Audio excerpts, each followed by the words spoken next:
Hello, salut à tous, bienvenue sur Biblecast, votre podcast pour voir la Bible différemment. Je suis Jonathan Mikombe et chaque 2 semaines, je vous fais découvrir les éléments pour améliorer votre compréhension de la Bible. Dans l'épisode d'aujourd'hui, nous allons étudier le livre des psaumes. Cette étude va se focaliser sur le point suivant. Tout d'abord, nous allons définir ce que c'est que le livre des psaumes. Ensuite, nous allons présenter les auteurs des différents livres qui composent ou constituent le livre des psaumes. Troisièmement, nous parlerons des formes des psaumes.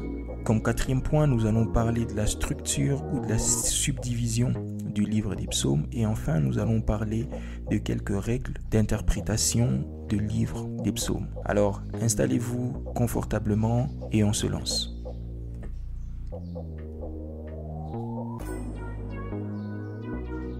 Qu'est-ce qu'on devrait savoir à l'issue de cet épisode par rapport au livre des psaumes? En hébreu, le livre dont l'intitulé est psaume est Tehillim, ce qui signifie cantique de louange ou livre de louange. Et dans la version de la Bible appelée la Septante, le titre est psalmos, ce qui signifie cueillir ou arracher. Pour ceux qui ne connaissent pas, la version de la Bible qu'on appelle la Septante est une ancienne traduction de l'Ancien Testament hébraïque en grec. Le livre des psaumes est donc un recueil de 150 prières et chants poétiques qui font partie de notre Bible. Les textes de ce livre expriment une large gamme d'émotions humaines, notamment la gratitude, la repentance, la supplication, la louange, la confiance en Dieu, etc. Le livre des psaumes fait partie de la 3e partie du canon hébraïque. Le canon hébraïque, pour ceux qui ne le savent pas, est composé de 3 grands groupes de livres. Il y a la Torah ou la loi de Moïse, qui est la partie la plus importante du canon juif et considérée comme la révélation directe de Dieu à Moïse. Elle contient les 5 premiers livres de la Bible qu'on appelle également Pentateuque. La deuxième partie du canon juif est composée de ce qu'on appelle les Nevi'im ou les prophètes. Donc cette section-là va regrouper les livres historiques et prophétiques qui racontent l'histoire d'Israël après Moïse et contient des messages prophétiques. C'est là qu'on retrouve des livres prophétiques tels que Ésaïe, Ézéchiel, ainsi de suite. Nous avons ce qu'on appelle les Ketuvim ou les écrits. C'est une collection plus variée de textes poétiques, de textes de sagesse et historiques. Et cette partie-là est subdivisée elle-même en 3. Nous avons les livres de sagesse, là où nous retrouvons les livres de psaumes. Nous avons les livres de festival, comme les livres de l'Ecclésiaste ou le livre des Cantiques, et les livres historiques tels que les livres de Néhémie ou le livre de Chroniques. De manière ramassée, c'est un peu ça la définition du livre de psaumes. On a essayé de le définir et de le placer dans le canon juif. Donc, le livre des psaumes est une collection, c'est un recueil au fait. C'est un recueil de chants, un recueil de prières qui étaient utilisées généralement dans la culture juive. Alors les formes de psaumes, je l'ai dit, on a principalement 3 formes de psaumes. Nous avons les psaumes de louange, dont la caractéristique principale est qu'ils commencent avec un impératif tel que louer le Seigneur, chanter à l'Éternel. Ces genres de psaumes-là, c'est des psaumes de louange. La deuxième forme de psaume, c'est ce qu'on appelle des psaumes de lamentation. Les psaumes de lamentation se caractérisent par un vocatif en tout début de chaque livre de lamentation tel que « Ô Seigneur » est suivi d'une complainte ou d'une pétition. Troisièmement, nous avons ce qu'on appelle les psaumes de sagesse qui sont un peu semblables à la littérature des sagesses. Et généralement, le but, ces psaumes-là, c'est comment mener une vie heureuse, comment mener une vie réussie, comment mener une vie pieuse. Notamment, par exemple, le psaume 1, c'est l'un de classiques de cette catégorie-là. Alors, la question qu'on pourrait se poser, c'est qui sont les auteurs des livres qui composent les psaumes? Alors, la paternité d'un grand nombre des psaumes apparaît directement dans les titres des psaumes, à l'exception de 37 psaumes dont le nom de l'auteur ne figure pas directement dans l'entête. Alors, je vais ici énumérer les différents auteurs des psaumes dont les noms est directement désigné dans le texte. Donc, on a les psaumes de David, Et David est auteur de 73 psaumes sur les 150. Pratiquement la moitié des psaumes ont été écrits par David. Nous avons 50 psaumes anonymes dont l'auteur n'est pas directement mentionné dans les psaumes.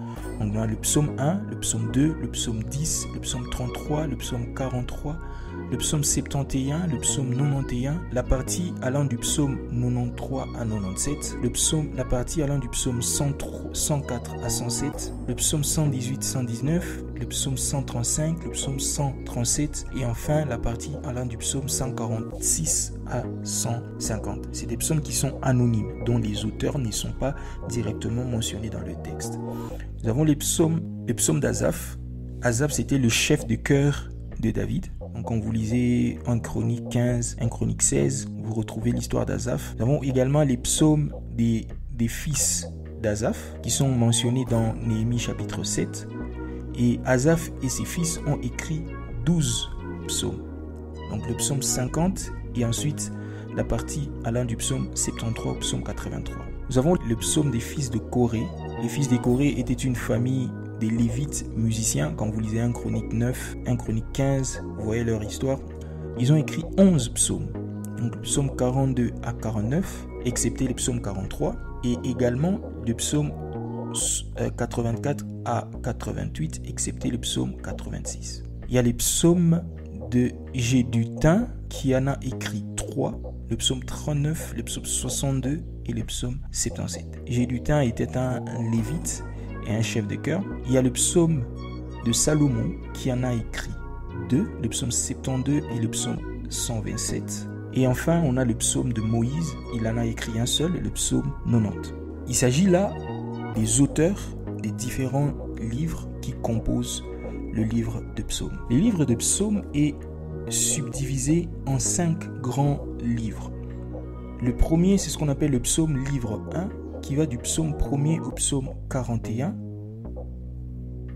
Tous ces psaumes-là sont attribués à David, à l'exception du psaume 1er, du psaume 2, du psaume 10 et du psaume 33. Le contexte historique est probablement à l'époque où David était en conflit avec Saül, et c'est pendant cette période-là qu'il a eu à rédiger toute cette partie des psaumes. Il y a le psaume livre 2 qui part du psaume 42 au psaume 72, dont une grande partie est attribuée au fils de Corée. Donc le psaume 42 à 49, excepté le psaume 43, c'est des psaumes qui sont attribués au fils de Corée. Et le contexte historique ici, c'était probablement à l'époque où David était devenu roi. Il y a le psaume livre 3 qui part du psaume 73 au psaume 89, dont une grande partie est attribuée à Asaph et au fils de Corée. Le contexte historique était probablement celui du conflit assyrien.